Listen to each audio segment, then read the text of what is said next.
Hi, conductor fans. We just want to give a heads up that this episode contains some explicit verbiage. If you have young listeners around, put in some headphones. Thank you.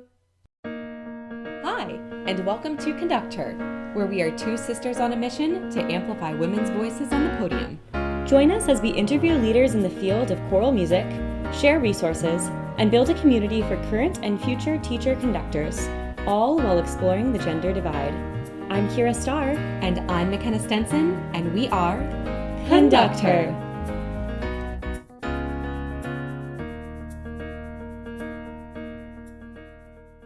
Hello, everyone, and welcome to Conductor.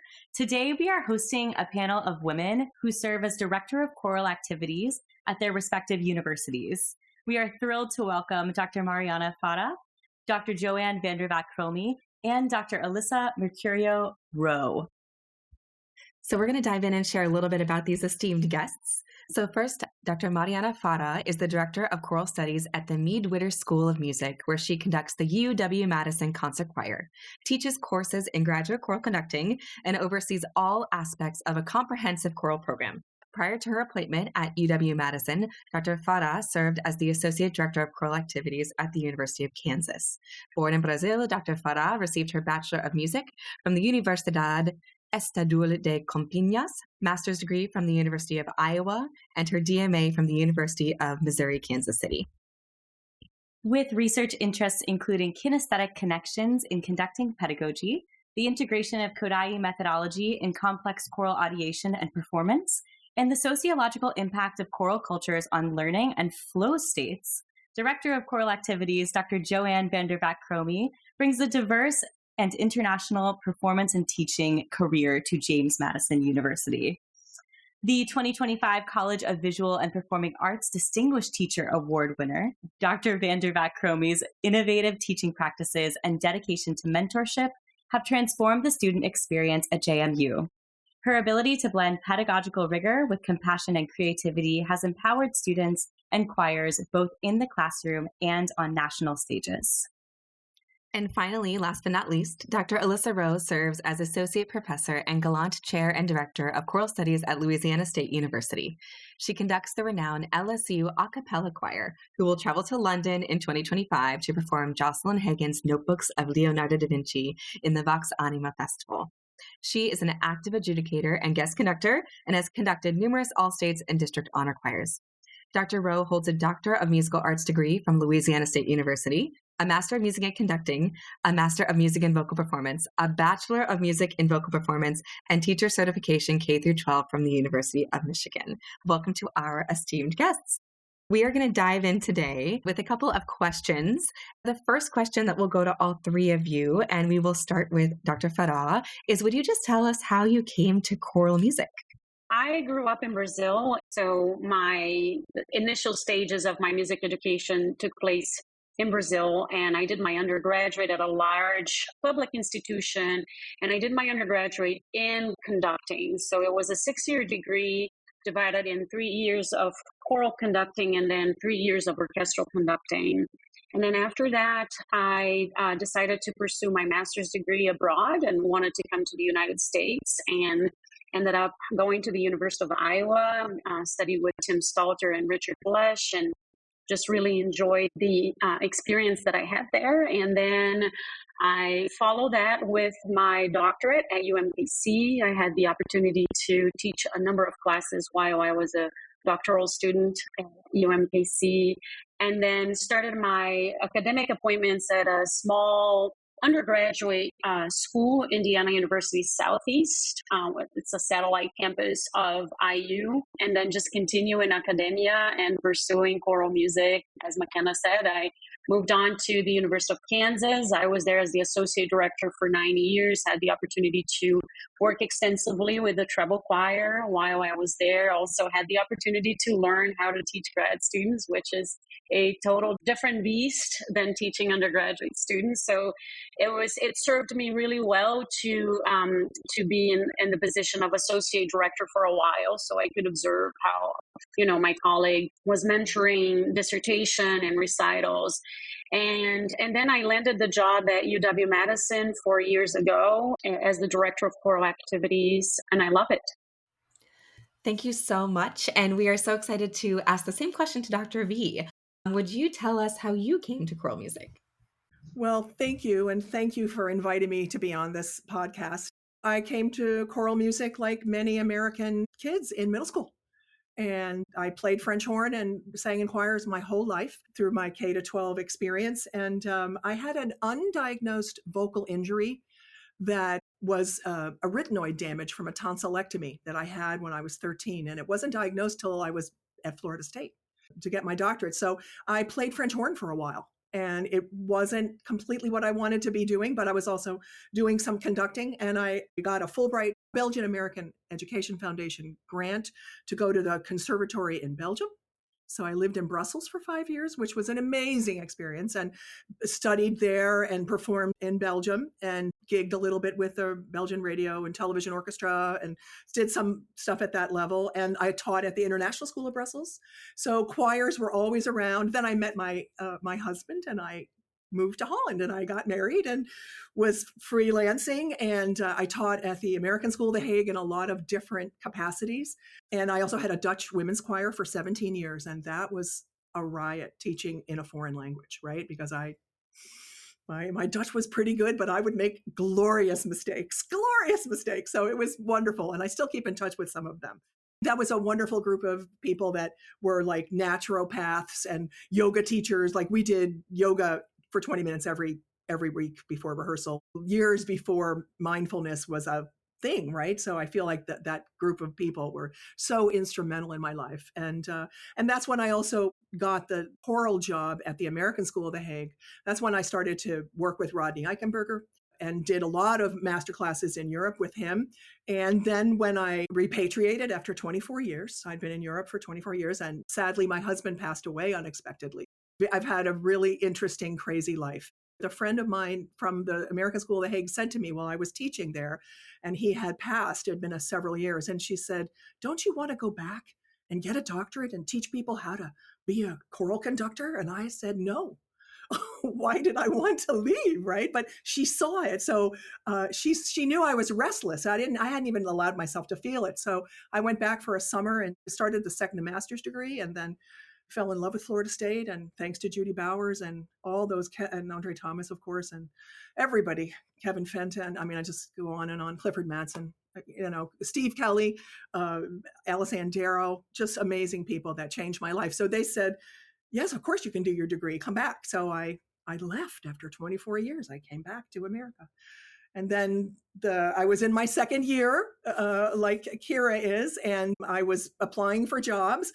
And Andre Thomas came running in to the choral library at Florida State and said, "Joanne, have you seen that JMU job?" And I said, "Yes." But at that time, it was a 1-year position, and I had repatriated with a lot of earthly possessions, right?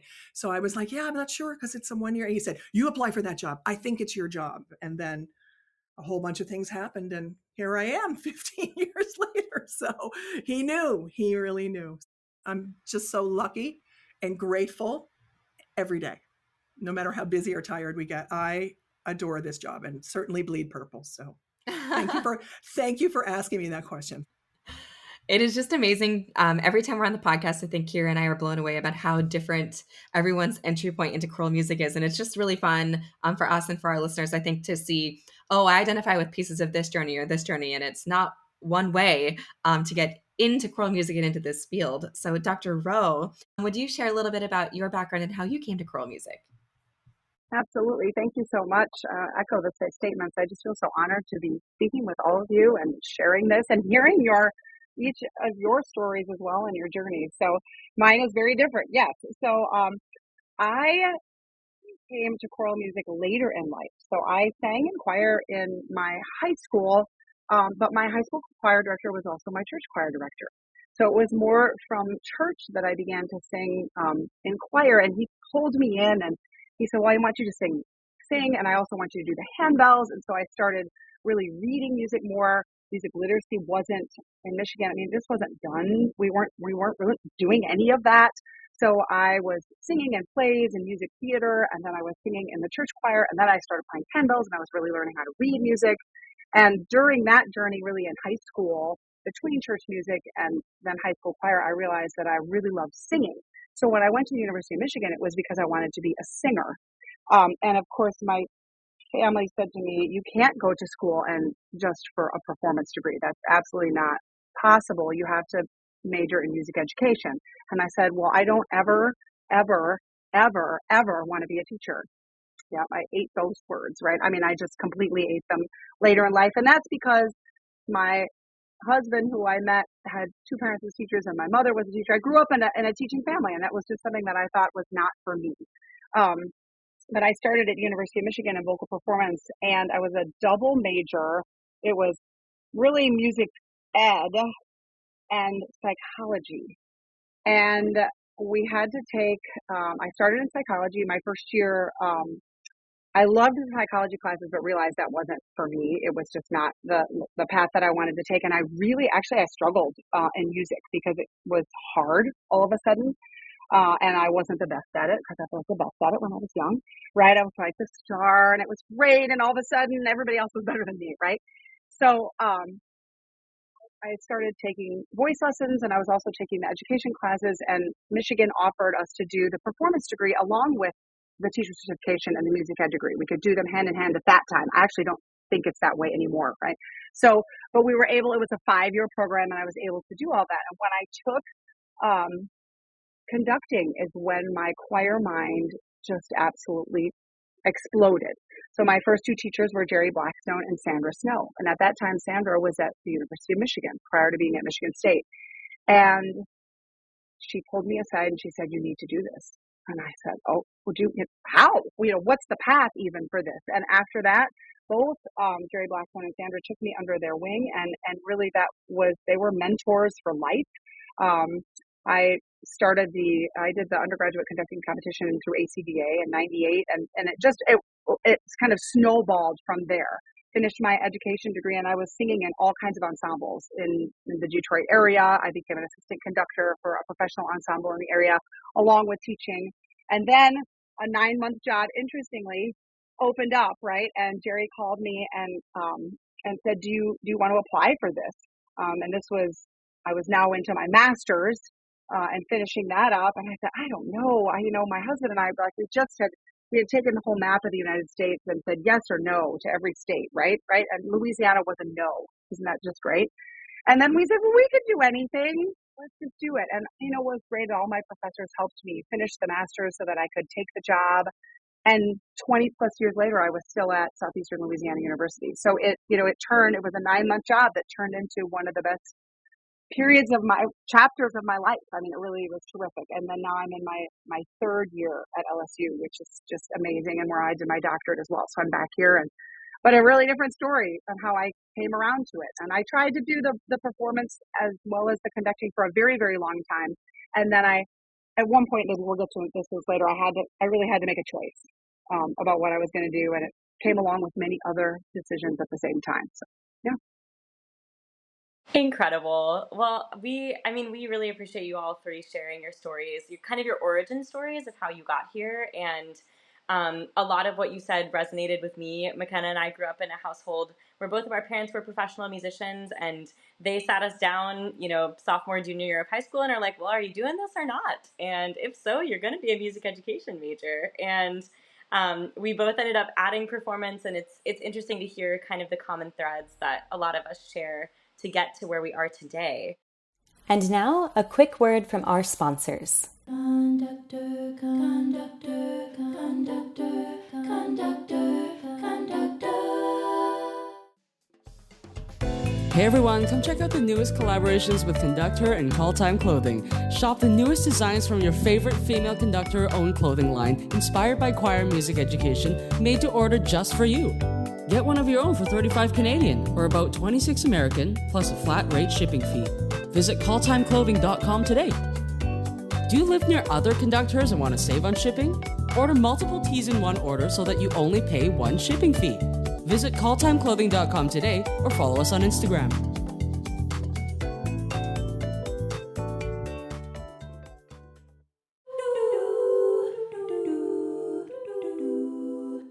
And we're back. We wanted to share a statistic with you all today that we sent you in an email, but thought it was important for our listeners that we read aloud, and wanted to plug that McKenna and I wrote a Choral Journal article that's coming out in the spring that's all about women in the field, and that's a big reason why we wanted you to come today to talk about your experiences and to help get more women involved in choral conducting. So an updated 2024 statistic found that of the 52 Doctor of Musical Arts granting institutions, or DMA, in the United States, only 12 of these DMA granting institutions currently have women leading programs. Those seeking to study with a woman conductor at the doctoral level will find that only 23% of the institutions meet this criterion. So we were wondering if any one of you would like to volunteer to answer this first question. That would be great. But we're going to ask you, what specific barriers do you all see that are currently preventing women from employment or employment advancement opportunities in choral conducting? Yes, Dr. V. Well, I could say two things about that. One of them is, and this is something that I learned from one of my current doctoral students, Addison Walton, who's fabulous. She was an interim director of choral activities, but she wasn't considered for running for the job because she didn't have her doctorate. What they told her is that we want to hire you, but not only do you not have your doctorate, which could have been accommodated, but we can't see your research line. And that's a really interesting thing about the difference between DMAs and PhDs is blurring, I think. For me, in a lot of ways, Florida State was a DMA wrapped up in a PhD, right? And so what I tell my students here is it can be, depending on what they want to write, what they want to design, it can be a little bit of a PhD wrapped up in a DMA. It's exciting. It's a little crazy making, but it's exciting, right? So I think that might be one of the things, is just to say to candidates, just make sure that you are elucidating a research thread, because that's what the field is looking for at this moment. So that's one thing. And the other thing has to do, I think, with some of the unconscious things about being female in this world. And I was told, I'm the oldest person on this panel, but I was told when I was, in high school, you can't be a conductor, you're a woman, you're a girl. And that anger fueled me for a long time, right? So it kept me going. So no. But I met someone at a Virginia Music Educators Conference just 2 years ago that said, I was told that I can't be a conductor because I'm a girl. In 2023? What are you talking? What's happening, right? So I think that one of the things that women need to do, and everybody needs to do, is that we don't need a permission slip to be the highest octave of who we really are. And that's what I want to say.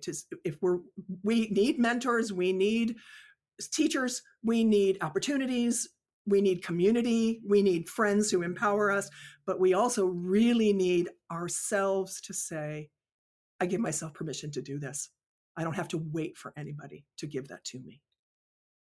Whew, that was a great quote, Dr. V.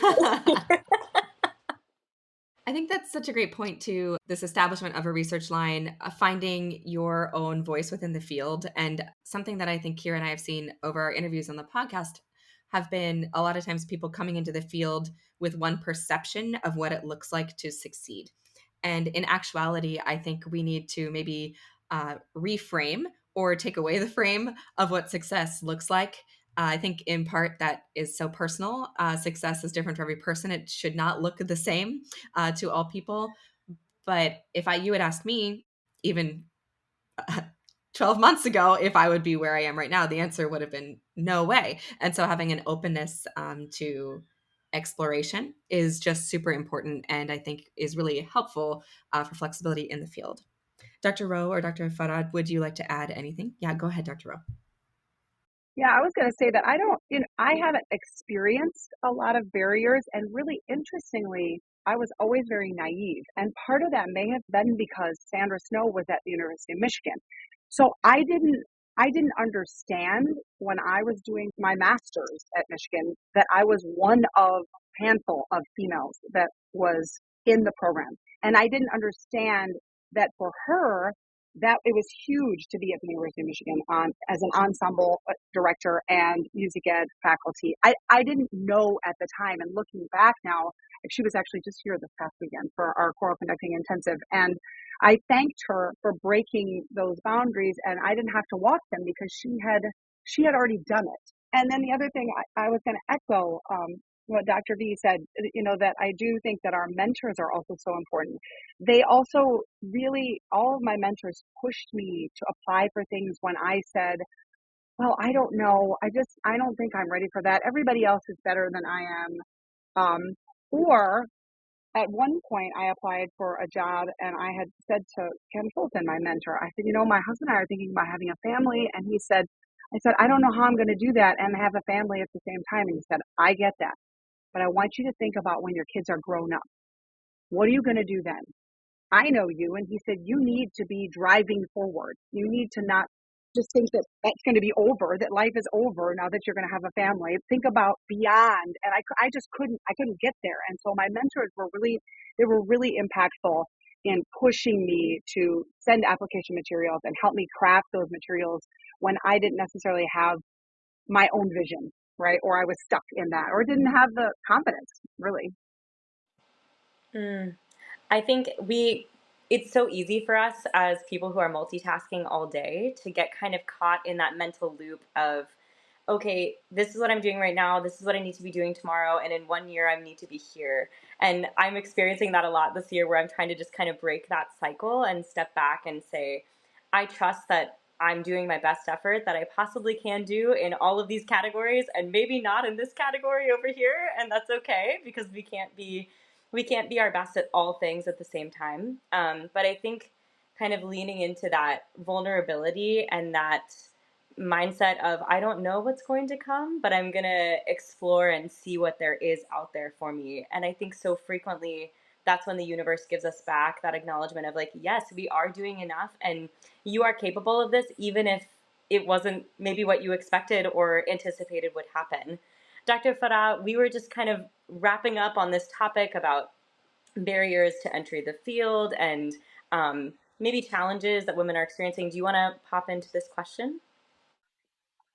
Yeah. I think institutions need to step up. I think they need to walk the talk, and I think they need to hire us in the same way they hire men. They need to pay us like they pay men. For me, with my path, it's interesting. I've been at 3 institutions. 2 of them, my first directors and deans were women. And I feel very fortunate that was the case. And when I was hired recently at UW-Madison, I wasn't sure if I was going to take the job. I had another offer too. And interestingly enough, when the director called me, she gave me a really wonderful offer. It was like a whole lot more than I had anticipated. But the interesting thing is that there was a point that she said, I told you everything about the offer, and now you tell me what is it that you need to be happy here, because we don't want to see you looking for another job in the short run, right? And I think because she was a woman and because she was a faculty member, what she was trying to communicate was, tell us exactly what you think you need to be successful. And that was what was so special about UW-Madison when I came. They really supported my vision as a leader. And they paid me like they paid everybody else in the conducting area. It has to be done. And when I heard those words, like, tell me what you need to be happy here, I thought, wow, nobody ever said that to me, But the point is, they didn't want to have to go through another search. And so I think that's, I think institutions need to walk the talk, and they need to hire more women, and they need to back us up like they back up men. Thank you so much, all 3 of you, for sharing. I know that already the wheels are turning and there are so many people out there that are connecting to what you're saying. And hopefully a lot of administration is also tuning in to listen, because that's a really integral part of this conversation. I think when Kyra and I present about this topic and share some of the statistics, and again, this is just one view, this is just the gender breakdown, a lot of people are still really surprised. And so I think what Dr. Rowe, what you said about because I had this mentorship in my life or I sought out this mentorship, it might have been surprising to me.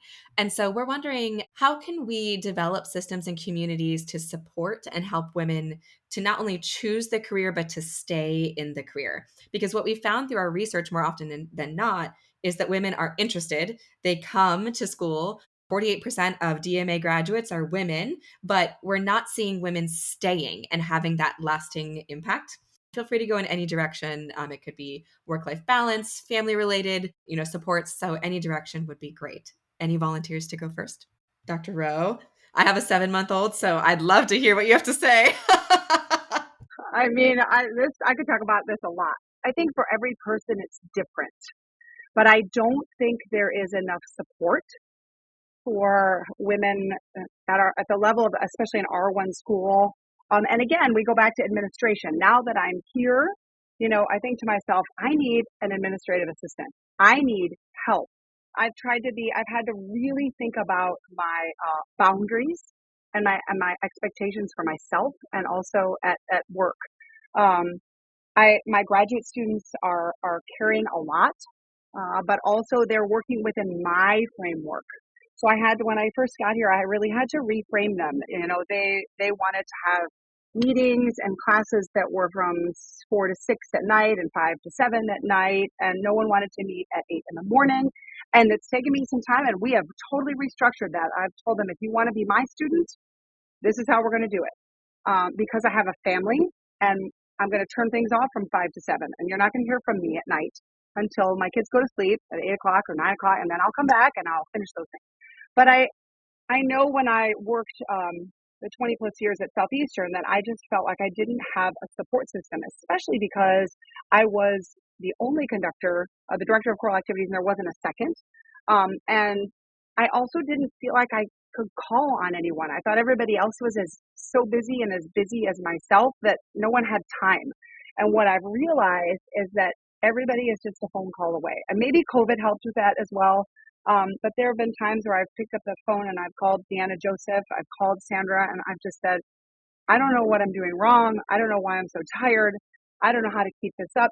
Just really talking through it and talking about what the challenges are. I think Women in Choral Higher Ed is a wonderful organization where we can talk about all those things. Your podcast, we are accessible. We can talk to each other, and not everybody knows that we really can lean on and ask, how did you do this? Or how did you make this successful? Or what was your struggle? And too often, and especially in social media today, all we see are the really good things. You don't see the struggles. So yeah, I mean, an example too, we had the intensive this past weekend, and I had a teacher here who lived 30 miles away, and she had to leave during the second day because her 2-year-old was throwing up at home, and she was in tears, and she apologized to me, and I said, absolutely not. You do not need to apologize to me. You go to your family and you do what you have to do. And I said, and at some point when you have time, we'll make up this last session. We'll find some time for it, but we need to stop apologizing for what we're doing and ask for help when we need it. Take that one right to the bank. Yes, we all need to ask for help. Dr. V or Dr. Farah, do you want to add on to anything or maybe take us in a different direction in terms of developing systems of support and leaning on each other? It's interesting to note that all three of you had never met before today, right? Yeah, so I mean, we're all out here doing the same thing, and yet, we're so far apart geographically, and sometimes I think we forget how small this community is, and that the three of you are, 3 of 12 that exist in the United States. So hopefully just by being here, we're reminding you that you can do this and you can do hard things. I think for me too, it's like I really value modeling for my students. I'm not going to say, I don't know that I'm successful at modeling great life-work balance. I'm not sure that I've achieved this balance, but I do try to model a life that's sustainable. It's not perfect. It's not in balance all the time, but it's happy and it's healthy. And it's not happy all the time, not healthy all the time. But again, it's sustainable, right? And it looks different for each of us. earlier in my profession, I think I used to feel really guilty if a student, especially a grad student, if they came to me and said, Dr. Farah, did you notice you forgot this? Or Dr. Farah, this is not how you do a PowerPoint. Or, and now, they freak out because they're all overachievers. And I'm like, it is okay. This is not an emergency. we are going to be fine. It's an interesting thing that I've noticed that I tend to recruit or attract students that are really, really, really high achievers, and I appreciate them for that, and I admire them. But at the same time, there are times when it's like, people, take it down a notch. Because you still have a lot of years ahead of you, and this is not sustainable, right? So I think we have to find a way to model a life that is happy and healthy in academia, even though it's not that way all the time. I love that word, sustainability. That's one that we talked about in our article as well. And I think it's difficult. I mean, I look at McKenna, she's one of my role models. I look at Dr. Quist, and both of them, especially as mothers of younger children, it's really hard. And the lesson I've taken away from this is, like, some days you're going to feel like you have it together, and then the next day you're really going to feel like nothing is working out the way it's supposed to. And I think one of the lessons I've gleaned from both of them, watching them navigate these ups and downs, including applying for jobs and changing and moving across the country, is to kind of be patient with yourself and maybe treat yourself like, Dr. Farah, you were just talking about your graduate students. Try and treat yourself a little bit more the way that you would want them to be treated. Like, I think about late night working. I don't want to receive an email at 3 a.m. because it makes me immediately jump out of my chair and be like, oh my gosh, I need to respond to this. And I know that they're doing that because that's the time that they have. But I'm like, how can we teach people going forward? Like, this may be your time. And just like you were saying, Dr. Rowe, if you want to be my student, listen, here's what we're going to do. Buckle up and get here at 8 a.m. But I think trying to recognize that we're all human beings and we're all doing our best, and that the days are short and the nights are long sometimes, but that we can help to say to our students, it's okay to not respond to this. I might need to send it to you, and you can take 24 hours. You don't need to get it back to me immediately, or schedule send emails. I mean, just thinking about little ways that we can make our lives easier by just treating ourselves, with more generosity. They don't pay us enough to respond at all hours of the night. And like you said, there is no emergency, Dr. Farah. But I think that we get so caught up because we care. And we really, really care about what we do. And that can be hard and bleed into everything else really quickly. And now, a quick word from our sponsors. Conductor, conductor, conductor, conductor, conductor. Hi, I'm Jocelyn Hagan, composer and founder of Compose Like a Girl, a choral series dedicated to empowering composers who identify as women through mentorship, publication, and promotion. With over 30 pieces in the series, with many different voicings, we're showcasing fresh, compelling music like Womankind by Emily Drum, The Infinity of Space by Ritika Bhattacharjee, and When I Become an Old Woman by Sherry Blevins. Explore the catalog at jocelynhagan.com/composelikeagirl and graphitepublishing.com. And we're back. Dr. V, did you have anything you wanted to add to the conversation? Just a little, because it's so beautiful, and I nodding my head with everything is I remember that I think Clifford Madsen said this to us in a class one time. He said, everything's a strength till it's a weakness. And that is something I think about in terms of caring. And I've struggled with that boundary of what's over caring. If you're going to stretch your hand over, when and how much and why. And that's been a big learning for me here. And also my director the school music would laugh when he hears me say this, is to learn how to say no. The nicest, sweetest possible way to say, oh, I wish I could do that. Thank you for thinking on me. I just can't fit it into my schedule right now. Did you hear how I said that? That's because I have to practice. I have to practice. So permission to rest, permission to say no. And also just to say that today in the Chronicle of Higher Ed, there's a big study about preventing faculty burnout. So it's becoming a topic finally at the higher levels. And interesting, one of the stats that's interesting is 32% of administrators responded that they consider burnout a key goal, but 62% felt that reducing burnout should be a priority. So it should be a priority, but we're not really doing it yet. And we all live in that zone, I think. I think that's so timely. And also the practicing of the muscle of no, I think is really difficult. And especially speaking as someone who's not tenured, but on a tenure track line, trying to also then weigh the no's versus the yeses. So it's more complicated than just saying no. It's to what am I saying no to? And trying to I think it's difficult to put a value system on that. There is not a good way to do it, but also to just acknowledge there are times where you need to say yes, maybe because it's for the dean or because it's for the provost, but how many times? It just makes it so blurry and so challenging. And I do find myself struggling, to be candid, with saying no, and also, sitting down with my husband, who's the greatest support, in December and saying, hey, I need to be really honest with you. I messed up. I made a mistake. I said yes to too many things in the month of January, and I'm really sorry. And I want us to be together in this conversation to say, hey, McKenna, maybe we don't say yes to this thing, or maybe we reevaluate and look at that, because the season that I find myself in right now is not in Dr. Farah's vision of sustainability. So I think trying to walk that delicate line is a big challenge. You both have quite a bit more of experience than both McKenna and I combined in the field. And we talk about saying no and stretching that muscle and thinking about trying to prioritize longevity and being able to continue to do things. Have you ever experienced, because I think this is part of where the fear comes from, is that if I say no, then they'll never ask me again and I'll become irrelevant.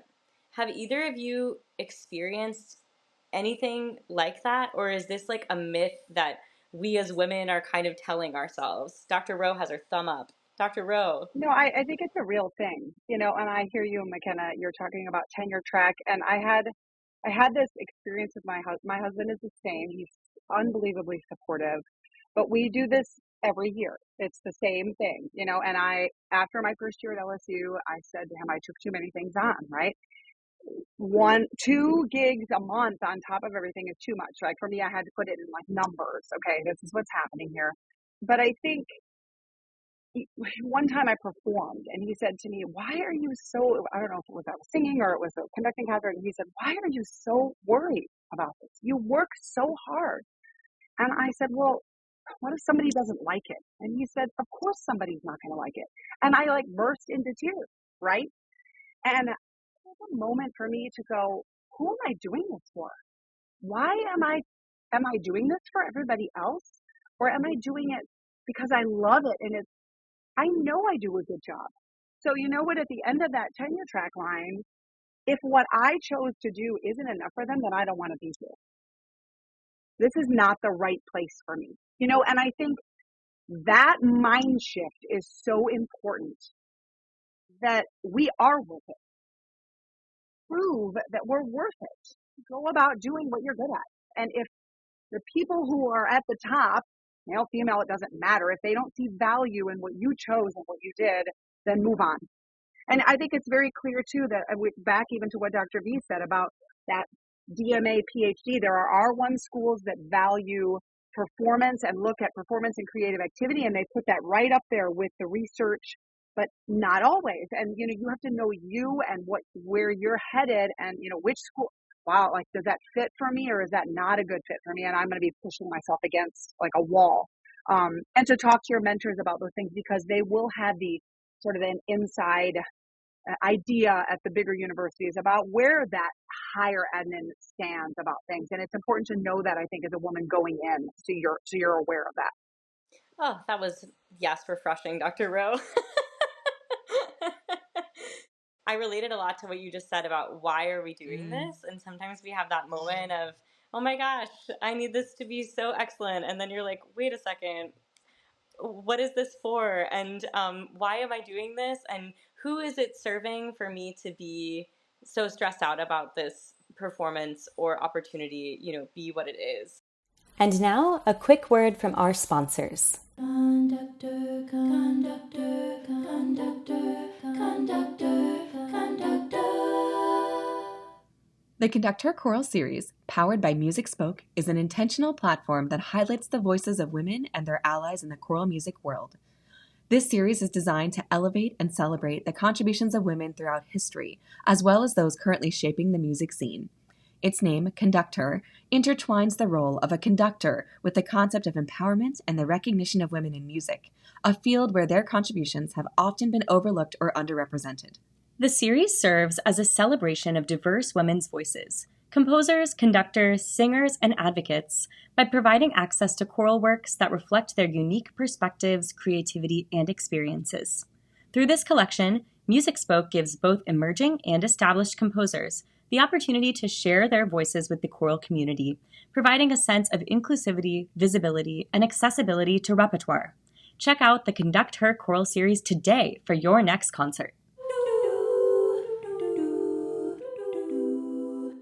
And we're back. When we think about balancing the artistic part of the brain with the administrative part of the brain, this is kind of part of the conversation that we haven't really talked about yet, but there's quite a bit of load that comes into play at the DCA level with administrative duties. Would you all talk maybe about how you balance these two, artistic and administrative parts of your brain, and any suggestions that you have for people going forward? Well, I can speak to that for lots of reasons. And one of them is that I think that one of the best things that I've learned about, staying healthy and not exhausted in this job is really to change your brain states. I try to really meditate and stay in a flow state, and I have a little Apollo Neuro, which helps me, pull in my parasympathetic and just be happier. And lots of my students have animals here, and I'm like, always, I've got the treats because I need the doggy hugs and all the things. So to me, it's my brain state that gets too stuck up here, and then then it's harder to shift gears to between teaching and practicing and rehearsals and designing tests and research, right? So and advising students. I find that the better I am at keeping my brain states low and calm and responsive and not reactive, that helps me change tasks the most effectively, that I'm not leaking out energy because I'm worried about something. And the next thing that I've just learned over time is, when do I do that? It's like, it's better for me to make sure that everything's ready for the next day before I go to sleep for all my classes and rehearsals and stuff. And then when I get up in the morning to be quiet and practice, if I need to do anything or just want to make sure I'm in my body and, okay, I've got big things to do, let's just do those 4 things, blah, blah, blah. Just so that I'm in my wholeness, in my health. Then I look at my email. Then I let the emails blow me out of that state. And no, but so then I'm grounded and I'm centered. And then I try to deal with emergencies. I mean, I had a thing in the last 2 years, and I think it was probably post-COVID as well, but I really hit a level of fatigue. And I was like, you're doing this to yourself. You have to be better at this. The actuality of delivering this beautiful job has made me get better at that, so that I have the energy to deliver the job. When we interviewed Dr. Iris Levine on the podcast, she spoke about the power of seeing women in leadership. She moved into a dean position and was commenting on the power of that, and how so many people move into this field and sometimes say, I don't want to be involved in any administrative roles, but there's something really beautiful. Well, one, in choral music, there's always administrative roles. Sorry, everyone. But two, thinking about that ratio and that balance, that was really beautifully said, Dr. V. And I think it gives us a lot to think about. Dr. Farah or Dr. Rowe, did you want to add anything to that conversation about balancing artistic and administrative duties as a DCA? Sure. I think I'm still working it out. It's just always a puzzle, and I try to shift. I don't do a great job of separating the two, but I think what works for me is that I have to set aside creative time. The administrative things, I kind of call it working in the cracks as well, like as I can get them done. But again, as Dr. Farah said, there's no emergency really in higher education. Okay. So, I mean, if we're really going to be honest, maybe, but no one's dying on a table in the ER, right? So we're okay. But I think it's really important that I save the creative time and that I spend quiet time on my music and with the scores. And that has been the hardest for me to find. And I think for everybody, it's different what that looks like. You know, I can't work at home. I can't do it when my kids are there, or I want to pick up their things, or I want to clean the house. And sometimes I'm even not able to work in my office because I find it cluttered and it's not a clean, quiet space. So I've been experimenting with like setting aside 2 hours. When can I and I don't open my email and I don't turn my computer on. And if that means I then have 150 emails, it is what it is. But I feel better knowing I've had that creative juice, and that's what feeds me, right? And the administrative things come. And as I'm building here at LSU, again, my doctoral students are helping with some of those things, but I have to teach them how to do those things, and that takes time. So that I think will come a little more space here at LSU. Yeah. Dr. Farah, we've been launching off of your word sustainability and kind of talking about how to keep things sustainable, how to say no. I was struck because last night I said no to a colleague who asked me to help with something, and I was like, this feels icky, but I needed to look at my scores. And I had scheduled that time and I said no, and it felt bad, but I did it anyways, and it was the right thing for me. Is there anything else that you wanted to just tack on at the end here about balancing those administrative duties, being in higher education, and avoiding burnout? Here at UW, we have weekly meetings, choral meetings that we do actually on Fridays, you know, at the end of the day, where we all get together and we assign tasks. As I grow in this profession, I become better knowing what I can assign to a grad student, also asking for help from the associate director of choral activities, understanding his boundaries because I've been in his position too, but also being better at making sure that we each have tasks. Sometimes too, I feel like every time I think I'm getting faster at this and I celebrate, there's a new technological thing that I just don't know. But again, I just ask for help from my grad students. Not ideal at all, but I don't have kids, and my husband and I live together only on the weekends. I ended up spending more time at work than I'm sure working moms. And so, like I said, I don't balance it super well. But I think there's something to that. We were talking about completing things in like doctorates or PhDs in 2 years versus 3 years. And the only way I was able to finish my paper was that my husband and I were working long distance. And so we weren't living together. And that's how I finished the paper, because I had a different amount of time and a different lens that I put on my work versus my play versus my outside time. It's different when you have that season, and that doesn't make it wrong or right. It's just kind of how that happens sometimes. And I think that the sustainability aspect, I then found the second year when we lived together on the weekends, I needed to shift that a little bit. And also for my colleague who I absolutely adore, who I was working with at the time, we both needed to find a better balance. And I think, like you said, it just depends on the time and the season. And so that's something that I think is really valid and important. And no one's busy is more than someone else is busy. It's just different. And that's another thing I'm trying to remind myself. Yeah, and one thing that I want to add to McKenna, Dr. V mentioned the many years she spent abroad, right? And she lived abroad. And I think when you leave your home country and you leave your family behind and you leave everything, your language and everything that you know behind, you really have to make things count and also make it worth it. Because every time I'm there, I think, you know, if this is going to be a constant battle or a constant struggle of trying to make my life healthy and happy and workable, so why is it that I'm leaving my parents and I'm not with them, you know, or why is it that I'm not with my sister? And so I have to say, to me, it's like, I'm in this position of haven't been away from home for a long time. So that's what keeps me going, in the sense of like, if this is not really a happy life, there's no reason for me to be here at all, right? Thank you. That was great. Thank you. I think as we talk about support systems, and a lot of us mentioned having a helpful partner, I certainly do. My husband is one of my biggest supporters and is one of the reasons that I've been able to go back to school, financially and also emotionally. And I think it's important that we talk about those. And we too did long distance for 5 years, and that really proved that we could make it work. But, he's not in the field. And so I'm frequently reminded of how things work outside of the field and what the expectations are in the corporate world. And though they are also demanding, thinking about the jobs where you can close your computer at 6 p.m. and log off.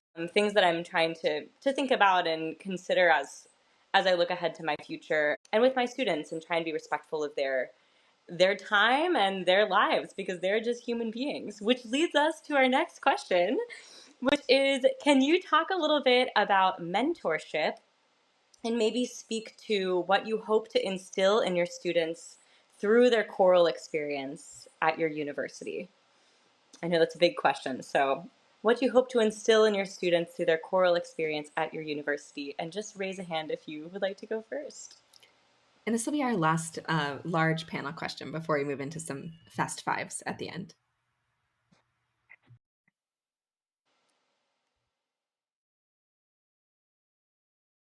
Dr. V, why don't you go ahead? This is such a great question, because it's just such an honor to teach graduate students, right? So what do I want for them here at JMU is, first of all, I want them to get the head and the heart balanced, and that's operational, because that creates a culture that's healthy and creates flow states. And flow states, that this is a lot of my research from my dissertation. And creating flow states changes everything about the meaning and the delivery and the reception from the audience and the transfer of everything into the next projects, into their lives. That I want them to understand this as a pedagogical entry point, and also as an entry point for them as people into the profession. Then I want them to really understand audiation, harmonic audiation, because harmonic audiation is, for me, is everything about choral music. And if we can teach to a sound before symbol approach, even at the collegiate level, and teach for the audiation, what happens on stage is so much more real and alive and lasting for them and for everybody. So there's a lot about that for me, getting here. And what does that mean pedagogically? Because it's designable, right? It's designable. And how are we designing less rehearsal plans and longitudinal plans to lead to that, and also have it in the classroom? And then the other piece of it, because our degree is pedagogy, literature, and performance. So I really think about those for them. And I want them to leave with their doctorate going, I know who I am. People saw me. People took my crazy ideas and went, tell me more, tell me more. Okay, look at that, could be a dissertation. That could be, oh, look at this, we should do that. And I want them to have that experience of being seen that way, because I think every graduate student has a piece of the body of greater knowledge of our field to put forward.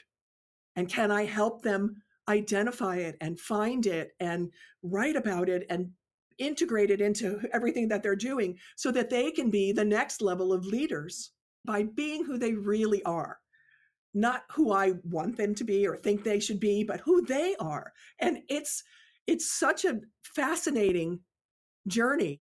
I had a great mentor who said to me right before I came to JMU, this is a great story. She said, Joanne, you're going to go to JMU and all of your students are going to need you to take all of their steps. But you can't forget for a second that you need all of your students to take your next steps. So who is really the teacher and who is the student? And it's like that infinity symbol between me and my graduate students, that it's this.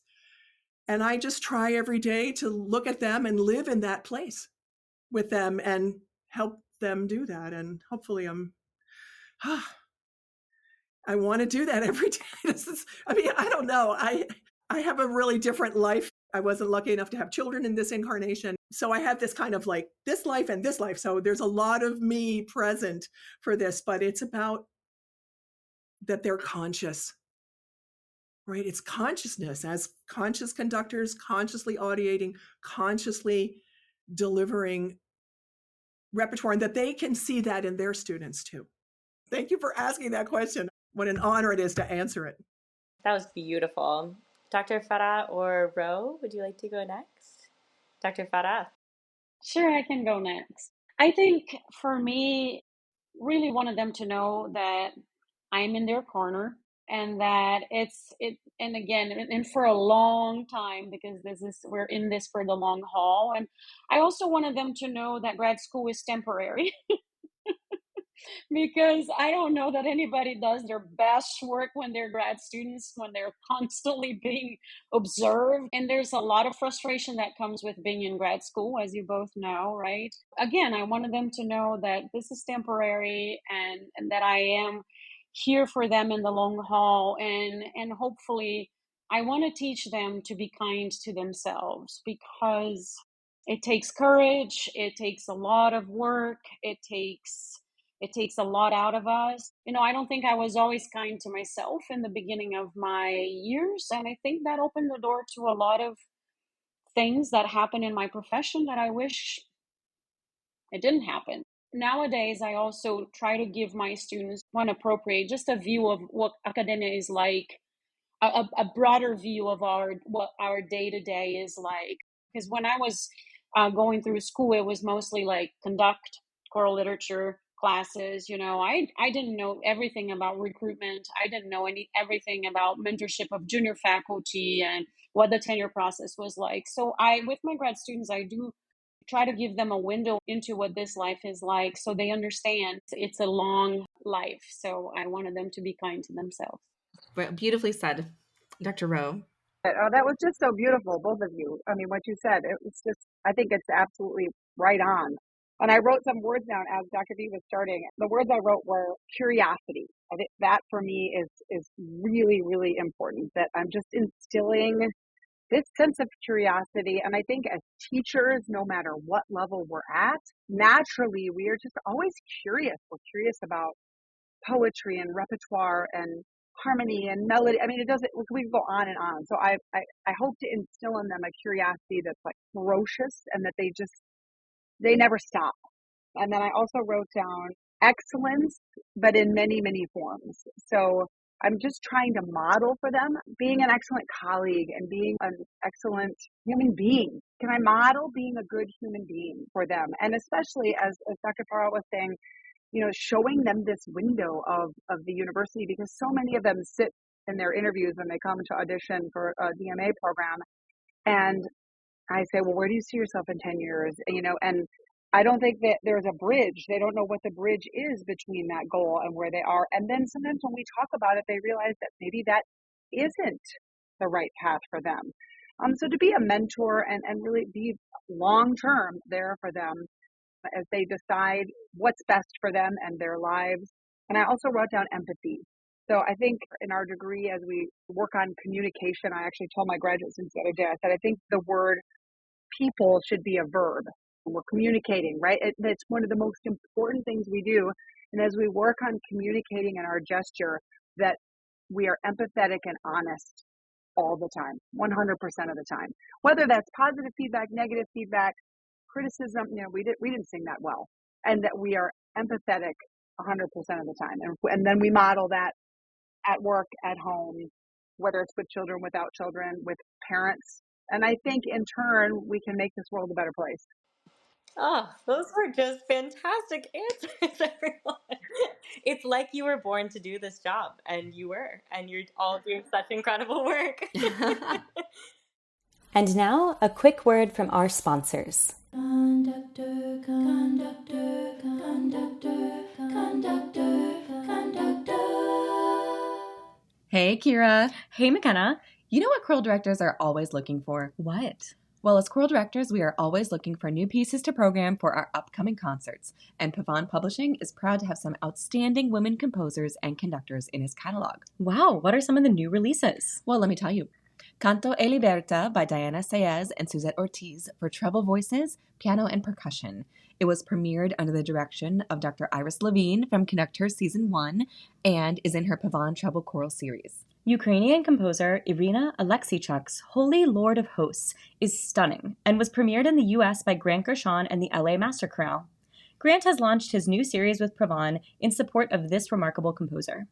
Zenaida Robles, one of the most sought-after female writers, will have her latest composition, The Summit is Nigh, premiered at the ACDA National Convention in Dallas this March. Again, a Conductor Season 2 interviewee. Janaea Robison, conductor of the Lutheran National Choir, has 2 new offerings: an SATB voicing of her successful setting of I Wonder as I Wander, and new editions of Bach's cantata BWV 118, with alternative lyrics that enables performances from Advent and Christmas to Palm Sunday and Easter. Check out Pavon Publishing today at pavonpublishing.com.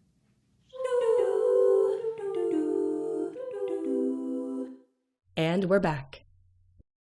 We're really grateful to all of you for your honest answers, too. I think that you all 3 came in with such an authenticity, and everyone will pick up on that. And what a great opportunity to learn so much from each of you. And we're excited to learn a few more things about you. These are our Fast 5 questions, and they are some fun questions that we're just going to go round robin so that our listeners just get to know a little bit more about you. And so let's go in the order. Let's go Dr. Farah, let's go Dr. Rowe, and then let's go Dr. V. So we'll ask one question, and then we'll just round robin. Everybody gets a chance to answer it in that order. And so the first question is, what is a favorite choral octavo or choral composer recommendation for our listeners? Oh, that is so hard. I don't know. Like, I'm just going to say anything Monteverdi, anything Bach. Choral Octavo. Anything Marie-Claire Simon. And Dr. V? I love Tarek O'Regan and his triptych, and we're doing his triptych at Carnegie Hall in March with Amazing. dancers, with 10 dancers. So the percussion, the marimba version. And yeah, so Tarek O'Regan, yay. Come on, dance collaboration. We love that. All right. Question number 2, and we'll do the same order. What is one misconception about you? So, Dr. Farah, whenever you're ready. That I am short. Stop. Really Yes. I was like, really are you short? Please be short. I'm short. I love it. But I love it. Yes. I am really short, but I don't let that show. All right, Dr. Rowe. I love that. I don't know what people can see. It's funny. Let's see. My students, their nickname for me is Dr. Bob. I mean, I don't know. I mean, Beautiful. Who knows? I really don't know. Oh, Yeah. I think that I don't sleep. I do sleep. We are so glad. We all should sleep.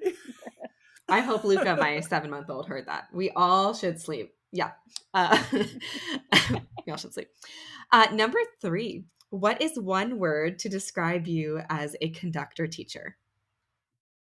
Present. Energetic. Flow. Oh, so good. You guys had that one ready to go. Oh, all right. Number 4. This one originated with myself in a classroom having one of these. So this is, would you please share a choral blooper that you have had in your career? Could be anything. Maybe you said a word and came out weird. Maybe the piano was not in the right key. Maybe the students had something strange happen on stage. So we know you've had them. So if you have one, share it out. Dr. Farah, I see you pondering. I'm sure I had many, like language-wise, a bunch. I am pretty sure. But I just can't remember right now. That's great. Oh, and I'll make up for that because when I was at Southeastern, my students made a list of them, and it's somewhere out there. They're called Rowisms, and I'll give you one. And if you want to cut it out later, you can. But it's the Britain choral dances and the ha. Isolated it. Ha. The rest wasn't right, and I did it over and over and over, and they were dying. And I had no idea why, because I'm always so in the music and in my thoughts. I never ever catch when I do them. I don't understand, because I'm like, get focused, So the word happiness has taken down many a conductor. So many. Dr. V. I have a great one. We were on tour, and we were local, and we were doing Will Todd's Vidi Speciosum, and my phone went off in my bag. And it was like the last day of tour, and someone had been sick, and I'd left my phone on, and I never do that. That was like, and right before we were going to start that piece. And so I handled it beautifully. I made a cute joke to the audience. Everybody was like, I told them that someone was sick, and la, la, la, la. And then I turned around, and we're a tuning fork school, right? So a big tuning fork school. I turned around, and we started. And it was perfect. And it was terrific. And so then that was like the last night of our tour. And then we went out to dinner, and the students were like, Dr. V, we didn't have a starting pitch. I didn't give them a chance to do the tuning fork, because I had a tuning fork, and then we have a PPP, a perfect pitch person, in the Madison Singer, so that person gives, if we need it, depends, but if they need it. I did nothing. But they were so in their audiation. It was like the universe was showing me this, right? But I was horrified. We were at dinner. I think I cried a little bit. I was so embarrassed, right? So that's a great one.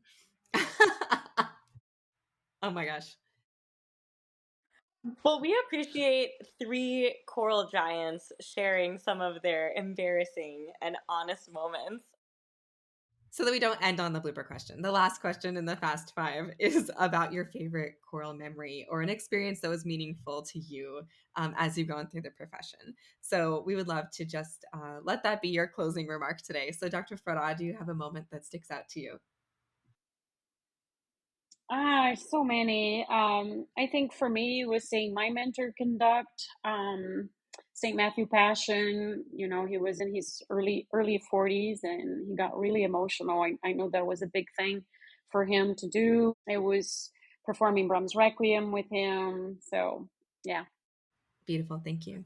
I think it's just making music with my students. There's always some moment that happens on stage, and they're just magical. That's why we keep doing it. We have these wonderful, real human moments, and we know that the music is impactful beyond the everyday. So, yeah. And Dr. V. I think I would absolutely echo Dr. Rowe and say the first holiday concert we had back from COVID, the Madison Singers were in the balcony, and we were doing the Magnificat Taylor Scott. It starts with the sopranos a cappella for a measure and a half. And we started, and the sound that came out of their voices was so perfect that time stopped. And they looked at me and they smiled at me. They knew. And then the altos were like, oh, and the tenors were like, whoa. And the basses were like, oh no, Dr. V's crying. So there was this like sweep of responses across the stage. And so then I turned, and just because the tenors and basses came in like 6 beats, 7 beats later, and I smiled at them and the piece, but I will never forget that as long as I live. I think we were so happy to be back that it went into another place. Oh, well, that is a much more appropriate ending to this podcast.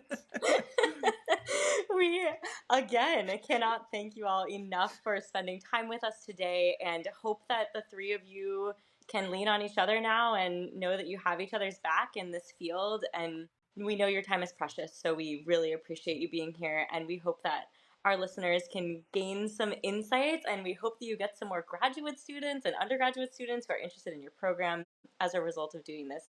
Thank you all so much. And for our listeners, if you are not familiar, please follow us on social media Special shout out to our new social media manager, Sam Price. Follow us on Instagram, Facebook, TikTok, and check out these episodes on YouTube. We are out. Thank you so much. Thank you for listening. This has been Conductor. This episode was engineered and mixed by Mariana Klontz, with intro and outro music by Flo Garut and ad music by Kate Krellin. Discover more resources at conductor.com.